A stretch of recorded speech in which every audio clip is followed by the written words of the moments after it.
सैनी, मेरा हरियाणा में 5वां स्थान है। मैं सिमरन बिस्ला, मेरा हरियाणा में 7वां स्थान है। मैं अंजलि शर्मा, मेरा हरियाणा में 9वां स्थान है। मैं नमन सिहाग, मेरा हरियाणा में 10वां स्थान है। मैं निकिता जांगड़ा, मेरा हरियाणा में 10वां स्थान है। मैं स्नेहा सैनी, मेरा हरियाणा में 10वां स्थान है।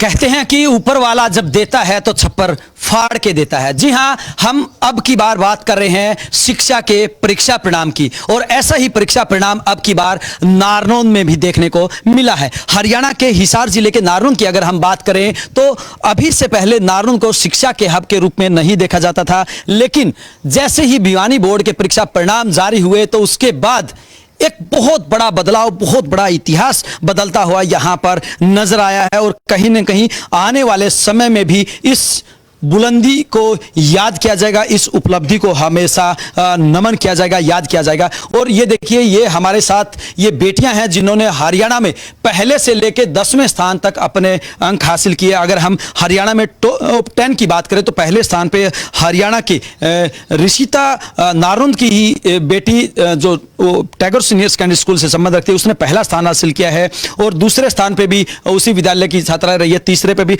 लेकिन अगर हम चौथे, 5वें, 7वें, 9वें और 10वें स्थान की बात करें तो उपासना सीनियर सेकेंडरी स्कूल के बच्चों ने वो उपलब्धि हासिल की है। तो कहीं ना कहीं नारनौंद के हिस्से में बहुत बड़ी उपलब्धि गई है। और अभी मेरे साथ आप यहां पे देख सकते हो, और अब की बार जो परीक्षा परिणाम आया है उसमें सबसे खास बात यह है कि जिस प्रकार से पुराने समय में लड़के और लड़कियों में भेद किया जाता था, लेकिन अब वो भेद यहां पर खत्म होता हुआ नजर आया। खत्म होता हुआ नहीं, बल्कि हम ये कहेंगे कि खत्म करते हुए नजर आया। इन बेटियों ने कहीं ना कहीं उन लोगों के मुंह पर ताला लगाने की कोशिश की है, और टॉप 10 में सभी बेटियां रही। आइए इन्हीं की जुबानी आपको सुनाते हैं कि आखिरकार क्या कहना है इन बेटियों का। बेटा, हरियाणा में आपने 5वां स्थान हासिल किया है, कैसा महसूस करते हैं?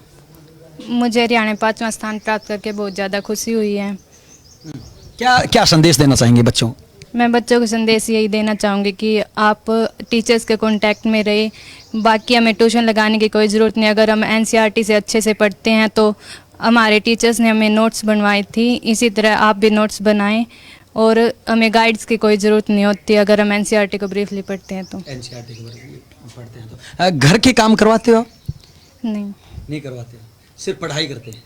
नहीं, थोड़ा बहुत करवा देते हैं। आपके मम्मी पापा क्या काम करते? मेरे पापा की कबाड़ की दुकान और मेरी मम्मी हाउस वाइफ है। देखिए, हम सभी दर्शकों को बता दें कि ये बिटिया है जिनके पिताजी कबाड़ी की दुकान चलाते हैं और मम्मी घर का कार्य करती है। उसके बावजूद बिटिया ने अपने स्तर पे और विद्यालय के स्तर पे अध्यापकों की अथक मेहनत के बलबूते हरियाणा में 5वां स्थान हासिल किया है। और दूसरे भी लड़कियां हैं। बेटा, शुभ नाम और कौन सा स्थान है आपका?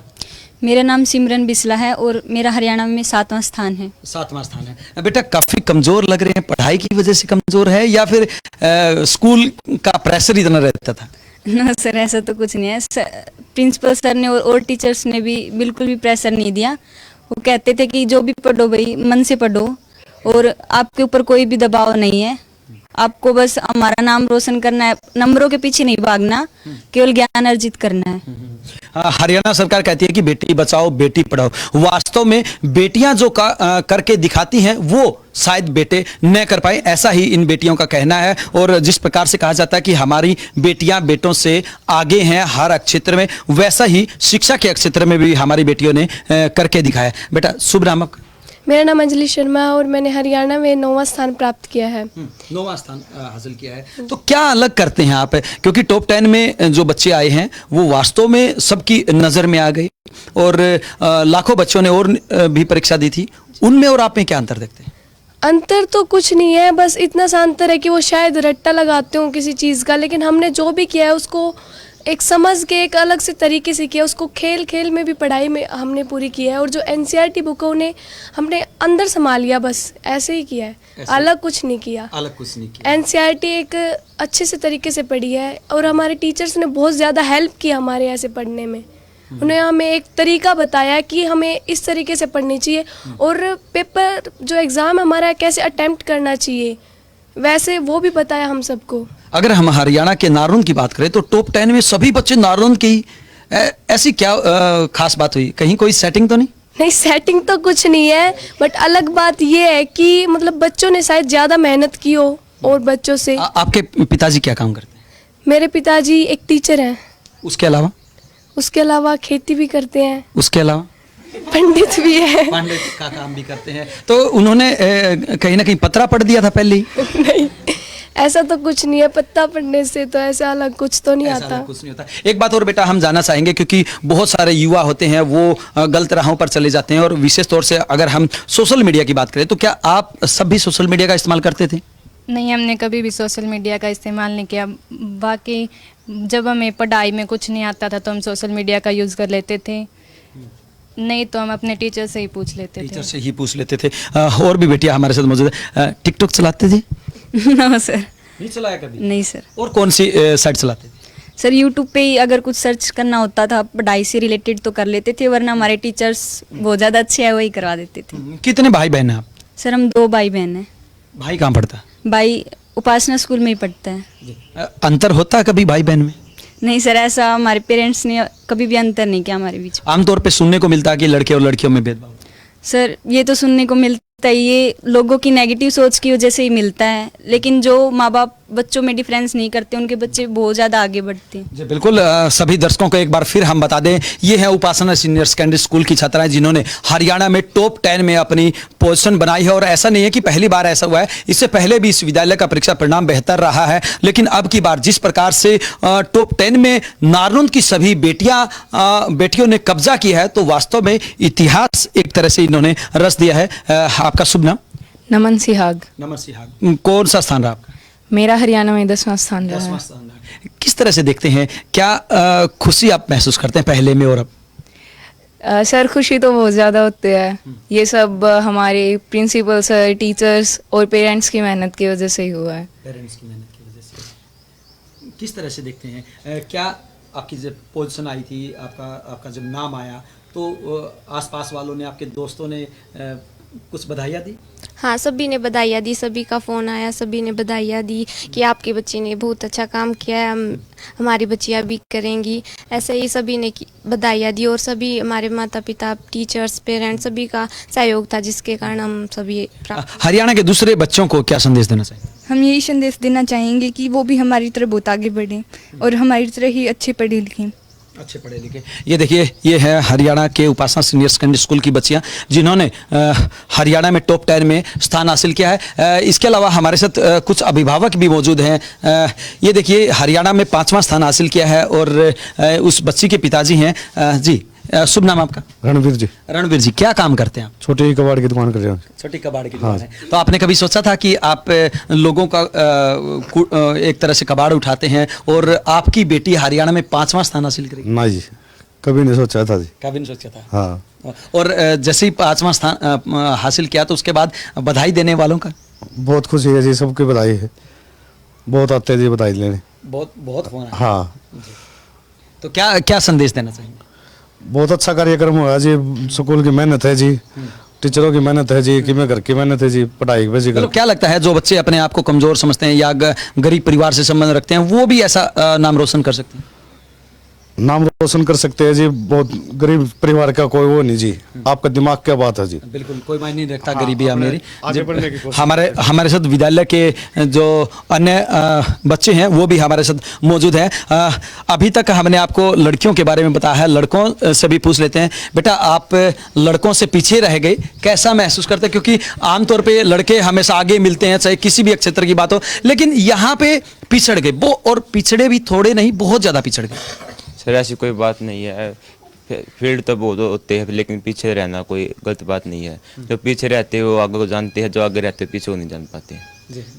कहने का मतलब आपने अभी हिम्मत नहीं हारी है, हौसला नहीं हारा, आने वाले समय में और मेहनत करके इनसे आगे निकलेंगे। हम और ज़्यादा मेहनत करेंगे और इससे ज़्यादा नंबर लेंगे। जी बिल्कुल। देखिए, 10वीं कक्षा का बच्चा, इसका ये कहना है कि लड़के पीछे नहीं रहते हैं। हालांकि एक दौर ऐसा आता है जिसमें वो पीछे रह के भी अपने आप को फिर आगे ले जाने की कोशिश करते हैं। हमारे साथ यहाँ पे विद्यालय के और भी अध्यापक हैं, अभिभावक गण हैं, उनसे भी जानने की कोशिश करेंगे।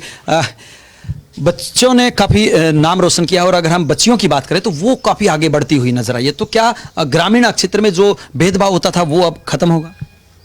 जैसे बच्चियों ने जो स्थान प्राप्त किए हैं ग्रामीण क्षेत्र में, वो भेदभाव जो आप कह रहे हैं वो कम होता नज़र आ रहा है, बिल्कुल समाप्त होता नज़र आ रहा है, क्योंकि हर पेरेंट्स ये चाहता है कि मेरी बच्ची हो चाहे बच्चा हो बराबर रहें। बराबर जी, बिल्कुल बच्चे बच्चियों में कोई भेदभाव नहीं करेंगे, ऐसा इनका कहना है। हमारे साथ विद्यालय के संचालक जगदीश भैरव जी भी हैं। जगदीश जी, सबसे पहले तो बिंदास हरियाणा की तरफ से उपासना सीनियर सेकेंडरी स्कूल को, सभी अध्यापकों को और विशेष तौर से सभी बच्चों को ढेर सारी बधाई। बिंदास हरियाणा का बहुत बहुत धन्यवाद। जगदीश जी, किस तरह से देखते हैं आप इस उपलब्धि को? ये ग्रामीण अंचल के बच्चों के लिए, अपने गांव के विकास के लिए, शहर के विकास के लिए और हरियाणा की प्रगति के विकास के लिए लड़कियां जो आगे बढ़ी हैं, मैं उस तरफ देखता हूं कि आने वाला समय लड़कियों का ही होगा, क्योंकि सारी हमारी टॉपर बेटियां हैं और पेरेंट्स ने भी विद्यालय के स्टाफ का पूरा सहयोग किया है, क्योंकि पहले बेटियों को शायद गांव से बाहर नहीं पढ़ाते थे, लेकिन हमने बेटियों के लिए आसपास के गांव के लिए बसों का प्रबंध किया और पेरेंट्स फिर बेझिझक निसंकोच होकर विद्यालय में बच्चियों को भेजने लगे और पिछले लगातार 20 सालों से ही हमारी बेटियां ही फर्स्ट आती रही हैं। जगदीश जी, एक बात और आज पूरा हरियाणा जानना चाहता है कि आखिरकार अब की बार परीक्षा परिणाम में ऐसा क्या हुआ कि टॉप 10 की अगर हम बात करें तो टॉप 10 में सभी पदों पर नारनौंद की ही और वो भी विशेष तौर से 2-3 स्कूलों के ही बच्चे आए हैं। कहीं कोई सेटिंग तो नहीं? नहीं, सेटिंग नहीं है, लेकिन हमारे 2-3 स्कूलों का कंपटीशन इतना जबरदस्त रहता है कि हम दिन रात लगे रहते हैं, ना संडे देखते, ना मंडे, ना छुट्टियां। वो तो पत्रकार महोदय ही आ जाते हैं कई बार छुट्टियां करवाने, हम तो जून में भी छुट्टियां करके राजी नहीं है, सर्दियों में भी नहीं है। तो बच्चों की मेहनत और टीचर्स का जो सहयोग मिला है मुझे, वो सफलता का मेन कारण है बच्चों का। कंपटीशन की आपने बात की है, आपकी शादी भी भिवानी हो रखी है और जो आपका कंप्यूटर स्कूल है उसकी शादी भी भिवानी हो रखी है। कहीं भिवानी वालों का भिवानी बोर्ड से तो तार नहीं जुड़े हुए? तो ये अब की बार तो कोरोना के कारण हम तो जा ही नहीं सके कहीं भी, 3 महीने से स्कूल में ही लॉकडाउन है, तो ये तार शायद नहीं जुड़ा हुआ। बिल्कुल निश्चित रूप से ये आपकी मेहनत और बच्चों की मेहनत है। क्या संदेश देना चाहेंगे, क्योंकि आमतौर पे हरियाणा में लाखों बच्चे परीक्षा देते हैं और उस परीक्षा के दौरान काफ़ी सारे बच्चे असफल भी हो जाते हैं और काफ़ी सारे बच्चे ऐसे होते हैं जो सिर्फ 1-2 नंबर के बीचे में डिस्टेंस की अगर हम बात करें तो 1-2 नंबर से ही सिर्फ हरियाणा में पोजीशन लेने से चूक जाते हैं, और चाहे वो प्रथम, द्वितीय, तृतीय की बात हो, तो वहाँ पे ऐसे बच्चों के लिए क्या संदेश देना चाहेंगे? देखो, बच्चे मेहनत बहुत करते हैं, सारे साल का जो मेहनतनामा है 3 घंटे में बच्चा 3 घंटे में जो बच्चा बढ़िया पेपर अटेम्प्ट करता है, मैं तो मेरे बच्चों को बार बार कहता हूँ, मंथली टेस्ट में भी, सितंबर टेस्ट में भी, कि जो अटेम्प्ट है आपका इतना बढ़िया होना चाहिए कि टीचर देखते ही फर्स्ट क्वेश्चन से ही आपको समझने लग जाए कि कितना बढ़िया है। राइटिंग पे हमने बेस है, बच्चों को क्वेश्चन किस प्रकार अटेम्प्ट करने हैं, छोटे किस प्रकार करने हैं, 1 नंबर का किस प्रकार करना है, तो सारे टीचर्स ने सहयोग किया, नोट्स बनाए हैं। मतलब जो 1-2 नंबर से बच्चा हाँ, उसको अफसोस नहीं करना, मेहनत करनी चाहिए। उनका सिस्टम जो 3 घंटे का सिस्टम होता है, बिल्कुल उसके अकॉर्डिंग चलना चाहिए। जी बिल्कुल, ये थे उपासना सीनियर सेकेंडरी स्कूल के संचालक जगदीश भैरव, और साथ में ये वो बच्चियां हैं जिन्होंने हरियाणा में टॉप 10 में रह के पूरे विद्यालय का ही नहीं बल्कि पूरे प्रदेश का नाम रोशन किया है। इनका ये साफ तौर से कहना है कि जो बच्चे परीक्षाएं देते हैं, कि चाहे वो 10वीं की बात हो या 12वीं की या किसी भी प्रकार की कोई परीक्षा हो, तो उसमें हर हाल में अपने अच्छे तरीके से पेपर को अटेम्प्ट करना चाहिए और साथ में क्रैमिंग पर ध्यान नहीं देना चाहिए। और इसके अलावा जो एनसीईआरटी की बुक है, अगर उनको ज़्यादा स्टडी करते हैं, डीपली उनका अध्ययन करते हैं, तो निश्चित रूप से हरियाणा में वो भी अपना स्थान हासिल कर सकते हैं। बिंदास हरियाणा एक बार फिर नारनौंद के सभी उन बच्चों को और साथ में उन सभी अध्यापकों को बधाई देता है जिन्होंने हरियाणा में टॉप 10 में रहकर एक अलग पहचान नारनौंद को शिक्षा के क्षेत्र में दी है। विशेष सहयोगी रोहित पांचाल के साथ अजय लोहान, बिंदास हरियाणा।